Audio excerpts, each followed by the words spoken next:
"On my line," Gunnery Sergeant Miller snapped, voice like a metal file across the hot air. The words cut the morning. A handful of white flags fluttered, horizon shimmered with heat, and the Whiskey Jack Range folded itself into a single taut moment. Stay with this. If you like what you see, subscribe to Veteran Valor and hit like. Dean Peters stood with his hands where they had always been, on the stock of a rifle wrapped in cloth the color of old canvas. The cloth dulled the rifle's wood and hid the nicked polymer laminate of 1,000 crude repairs. To him, it was a surface that had learned how to take a hand. He wore an old denim jacket over a plain t-shirt. The jacket's cuffs frayed in ways that spoke of years of doing, not caring what things looked like. He had the slow, thoughtful slope of someone used to waiting. Across the line, the young shooters leaned into their gear like modern priests to their altars. Rangefinders with gloss screens, ballistic calculators humming quietly in a case, lenses that pulled the world into numbers. Miller's team moved with crisp efficiency, clipped commands, and the delighted little smiles of competence. Lance Corporal Evans, new to the position and insistent on being seen as competent, adjusted an optic with a sleeve swipe and glanced at Dean with an expression halfway between curiosity and thinly veiled contempt. "You registered with the duty office?" Miller barked. The question was less about protocol and more about marking Dean as an anomaly, an old man in someone else's workspace. Dean didn't look at Miller. He watched the flags. He watched the way the heat made the flags blur at their edges, how the nearest flag bowed twice in the same rhythm as the far one, a tiny disagreement that told him the wind was doing a lazy roll rather than a steady push. He could read that the far flag's trailing edge lagged by an inch every 3 seconds. That was his language. Slow, tactile, moving air. "No," he said simply. His voice had a gravelly patience to it. "I'm here to see a boy shoot straight." The dogleg of the range made the targets look like coins dropped on a far table. The line smelled of spent gun oil and warm metal, and deeper under that, something of dust and the concrete tang of sweat. Miller gestured, short, theatrical, and a corporal heeled the controls on the laptop that fed the team's instrumentation. Evans' optic pinged a soft confirmation tone. Someone joked under breath about old rifles being sentimental toys. The joke ran like a thread. It was the small things that tilted the room. A digital anemometer blipped 6.4 miles per hour steady from the south, and Miller announced it like a benediction. "Got the numbers," he said. "We can run windage correction off that all day." Dean let the air move his hair. He looked at the mirage, that wavering heat on the asphalt that made the world look like it was breathing. The mirage was a lie you could see. The wind was a liar you had to hear. "No," he said simply. His voice had a gravelly patience to it. "I'm here to see a boy shoot straight." The dogleg of the range made the targets look like coins dropped on a far table. The line smelled of spent gun oil and warm metal, and deeper under that, something of dust and the concrete tang of sweat. Miller gestured, short, theatrical, and a corporal heeled the controls on the laptop that fed the team's instrumentation. Evans' optic pinged a soft confirmation tone. Someone joked under breath about old rifles being sentimental toys. The joke ran like a thread. It was the small things that tilted the room. A digital anemometer blipped 6.4 miles per hour steady from the south, and Miller announced it like a benediction. "Got the numbers," he said.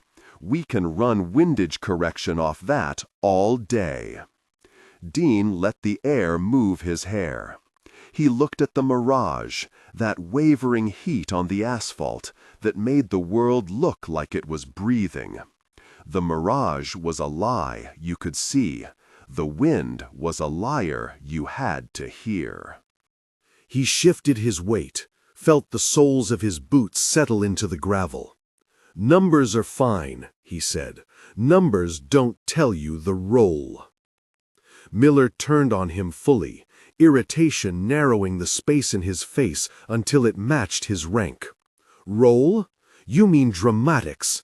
We don't need folklore out here, old man. We have charts, we have sensors, we have recorded data. This isn't your backyard." "You have instruments," Dean agreed. "I have a sense.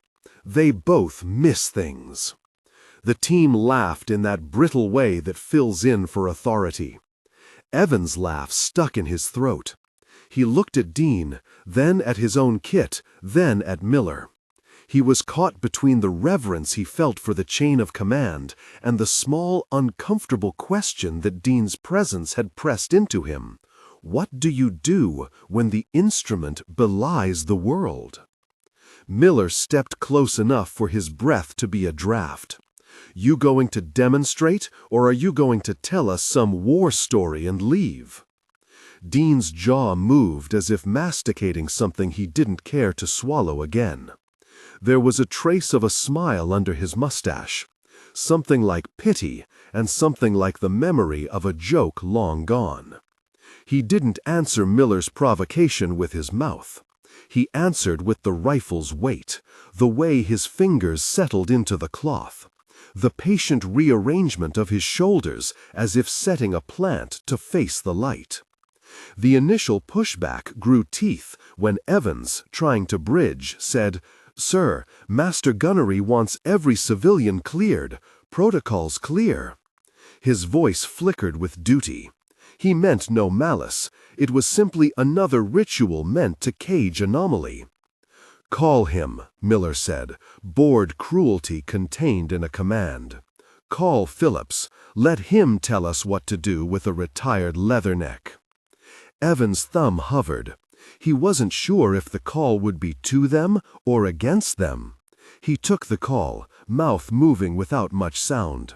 And the phone's small, authoritative beep was a thing that could summon men across any distance. He listened, shoulders tightening oddly, eyes flicking to Dean. "Yes, Master Gunnery. Yes, he's on the line. His voice thinned. It's Dean Peters." The name happened like a gust. Where Miller expected the bureaucracy to hold the line, the name had a different physics. The men who had laughed cleared their throats. In the shortest possible time, things rearranged subtly. The jokes faded, the faces slackened into puzzled attention. Names carry weight, and Dean's name carried a history like iron filings to a magnet. Miller's mouth was a line, anger and the fear that his own authority might be eroded in front of his troop, knitting together into something sour. "You tell him to show his clearance," he said. "Now." Dean reached into his jacket and drew out a small folded card. It was nothing industrial, a card of cheap cardstock, edges softened by handling. It bore a stamp and a set of initials that neighbors and old handshakes and a decade of fieldwork had made into currency. He did not hold it up like evidence. He set it on his palm and let it lie there, as if the card were like a bone and not a certificate. Evan's phone buzzed again, a shorter, more insistent call. He touched the screen and said, "Master Gunnery. He's here." He frowned then, and the phone went silent. "You can't come out of nowhere and claim a line," Miller said, less an order than a plea to make things lawful and simple again. Dean watched the flags. He watched the slight wobble where one flag's fabric caught a tiny eddy from the berm. He listened, really listened, to the grass at the side, to the high little chittering that told tales no device on Miller's table would pick up. He felt the sun, how it rested on the backs of shoulders and turned metal to a particular taste. He breathed, counted the beats of the world, the way a man counts the ticks of an instrument long since learned by touch. "You tell him what you need, Gunnery," Dean said, "or you can let someone shoot a round whose page you can't read." That cut to the quick. The underlying brashness that comes from people who have never been called into question by a life of practice, who find their certainty in instruments and protocols rather than weathered hands and nights of experience, turned slick with anger. "Get off my line," Miller said. The command was soft and certain, the kind that intended the man to leave without spectacle.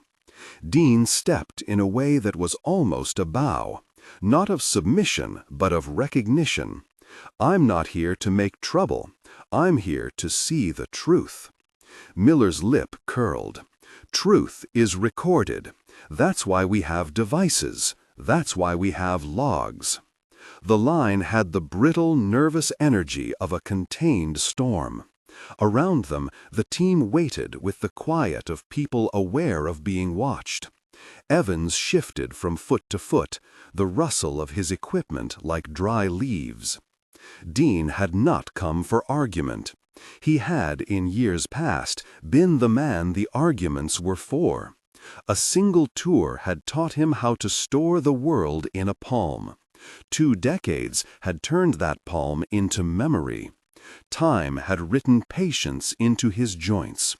He had the kind of calm only long practice grants, the knowledge that a world of moving air can be coaxed into saying what it knows if you stop shouting at it with instruments and learn to listen. He laid the cloth-wrapped stock across the bench, careful and almost tender, the way someone might lay a sleeping animal in the sun. He set the rifle down, and the line smelled for a second like old varnish and linseed oil. Everyone's attention pivoted. Miller's knee-jerk reaction was to move first. "Hands off the line, civilian," he said again, that clipped command, feeling a last brittle thing to hold. Dean's hands were steady as he opened the action, not to show the mechanics, but to show the safe posture of someone who respects what the metal will do. He had no intent to teach respect by spectacle. He wanted only to speak the language he knew. He lifted the butt to his shoulder and looked downrange, narrowing his vision to the same slit the young men made invisible with gadgets. For a moment, he was no longer an old man with a folded card. He was a hinge between past and present. When he spoke, his voice was a low baritone that matched the chill of early mornings in places that bleed into stories. "I want 2 things," he said. 1, I want the target at 800 meters. 2, no one touches the instrumentation. Miller's laugh was a little short. "You want what?" 800, Dean repeated. "No instrumentation. Watch the flags yourself." The claim felt like an embarrassment of confidence. 800 meters on Whiskey Jack, under a mid-morning sun and a tricking wind, was a deliberate choice. It stripped modern aids of their ability to rely on recorded certainty and put the shot back into judgment. Miller's pride warred with curiosity. He wanted the triumph of the instrument to be sustained. He also feared looking a fool. "You do realize our tables will." Dean shook his head. "You'll use your tables if you want them, but if you want to see what I know, watch the flags and the mirage. Watch the grass at the berm. Don't let the numbers do your thinking for you." There was a pause, the kind that carries a small universe in between breaths. Someone on Miller's team whispered, unsure whether to laugh or yield. The colonel was not there. The master gunnery sergeant was not yet summoned. The thing Miller hated most was being undone in front of his own. Evans looked at Miller, then at the line, and then down the range. He thought of the way his grandmother would read weather by the sky, of small lessons learned to survive. The instruments promised certainty. Dean promised a different kind. He chose, with the clumsy bravery of youth, to whisper into Miller's ear, "Let him do it, sir. Let's see." Miller's answer came out of his teeth. "You going to put your name on that, Evans? You going to run your name through the gate on a hunch about flags?" Evans heard his name like a test. He swallowed. "Sir, it's not a hunch. He's Dean Peters." Miller blinked. The room took a breath, as if it could shift its physics just by waiting for how he would fill the gap. The memory of names ran through files and old debriefs. Badges and epithets have a weight. The team that had cracked jokes and adjusted optics stood a little straighter. The air tasted like metal left in the sun. Miller ground the back of his molars with a thud audible to those nearest, then grunted and stabbed a finger at the range control. "Fine," he said. 2 or 3 rounds, one at a time, but no theatrics, and you sign the release. Unit policy." Dean nodded. He would sign, of course. The bureaucracy was a kind of hygiene, a way to keep order in a place that respected the difference between what you do and why you do it. They measured out the distance, 800 meters marked by a thin flag in the heat. The team adjusted, murmuring numbers that slid from devices into the laptop feed. The anemometer still read a steady 6.4. Miller's lips smirked with confirmation. They laid out meters, adjusted rests, checked bipods. The young shooters set themselves into positions that had been tempered by training and the clean geometry of modern practice. Dean took his time. He did the small rituals that are practice, not superstition. Checking the stock's alignment against his cheek, siding the stock against his palm, feeling the rifle as if measuring a patient's pulse. He didn't fuss with the gadgetry. He didn't have a gadget with him. His hands smelled faintly of oil and an older life, sweat and linseed and the dust of places that aren't indoors. When he settled, he closed one eye the way a man does when he wants the world compressed to a line. He made a small movement with his chin, listening to the flags, to the grass, to the mirage. He felt the sun weighting his shoulder and the slight prickle of sweat along his neckbone. He knew, in a way that requires no demonstration, how birds' flight can change with a puff of wind. He knew how a man's breath shortens when he wants to make a point to himself. Miller kept watching. The young men pretended to watch, then watched their instruments. Evans watched Dean. The air sat heavy and patient. Dean exhaled. The shot left him like an old prayer, quiet, shaped, inevitable. The sound was a soft pop carried in the thin air. It traveled downrange like a stone skipping the water, then rolled into a distant report that made the gravel underfoot hum. After the shot came a silence so complete it felt like a held breath that had only now been released. Time drew elastic and slow. The team looked along the line, expecting the small chaos of displacement, the missed breath of target, the numbers that would justify or condemn. A flag at the target trembled as if moved by the shot's afterflow. A man 100 yards away raised binoculars and gave a long whistle, the sort of primal sound that does the job of language when words would be clumsy. Then someone at the downrange post barked once, clipped and professional. Impact, 800 meters, right side of Bull. If anyone had doubts, they dissolved in that sound. Miller's face betrayed the precise, worst revelation. He'd misread the wind's roll. He looked not at Dean, but at his own instruments, seeking something to blame. The anemometer on his table still read the steady number. Numbers did not lie, but numbers, Dean thought, often told only part of the truth. Evans sank down on his haunches as if the world had shifted under him. He put a hand to his mouth. "Teach me," he said. Dean's laugh was a small thing. "If you want to learn, you have to want to stop letting a gadget do your thinking for you. That's the hard part." By the time Master Gunnery Sergeant Phillips arrived, the mood had folded into a new shape. Phillips was a man whose face had the softness of leather and the eyes of someone who had seen enough to stop needing to prove things. He listened with his hands in his pockets while Miller told the story. The shot, the discrepancy, the instrument readings. Phillips' silence weighed heavier than any argument. Then, without melodrama, Phillips turned to Miller. "We correct what's broken," he said. "Not by denying what the instruments tell us, but by making sure the instruments don't do the thinking for us. There's room for both." The order that followed was administrative in its wording and moral in its reach. Remedial training, mandated observation and practice under Dean Peters's supervision, a review of the unit's reliance on instrumentation, and a formal acknowledgement of the error in the range logs.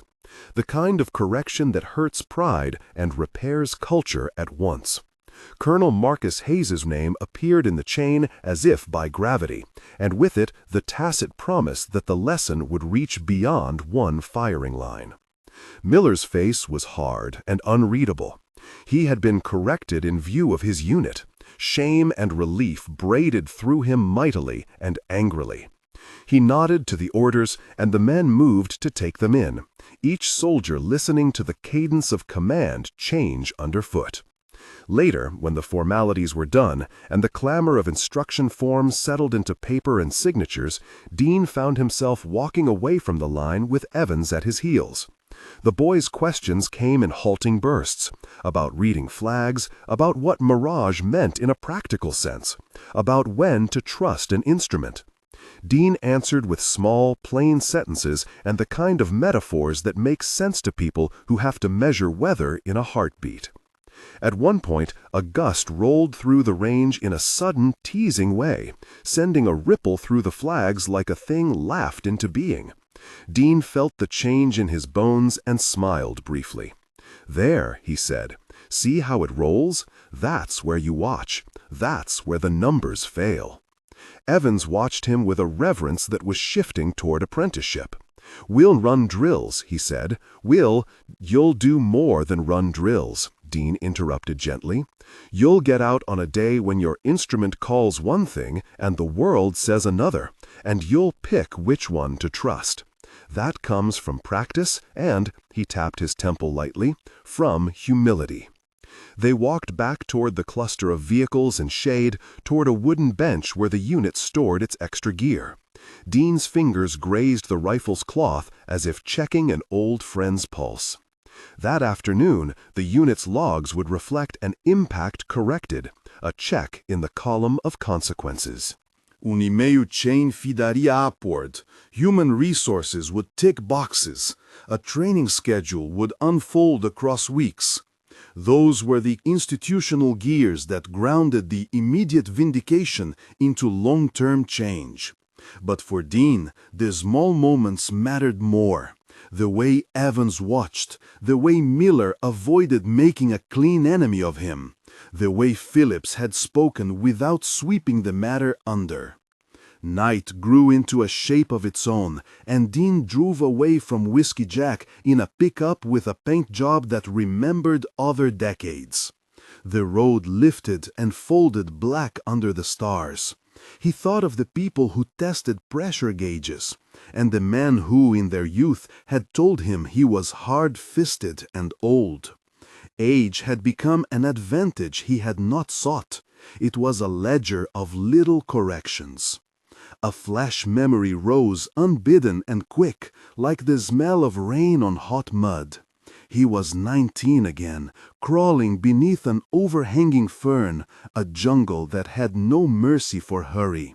The sound was close and compressed, the soft index of a breath held too many times. His hands, then younger, had smelled of cut wood and sweat and the rubber of tires. He remembered the taste of cold metal at the back of his throat, the sliver of light between leaf and sky, and how a tiny shift in wind had decided a life in a way no instrument had foreseen. He had aimed, waited, and made a choice that left him thinking in a grammar of ghosts and gratitude.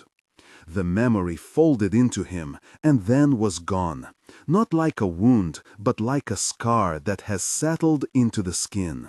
He did not crave praise for what he had done. He felt instead the heavy necessity of the lesson.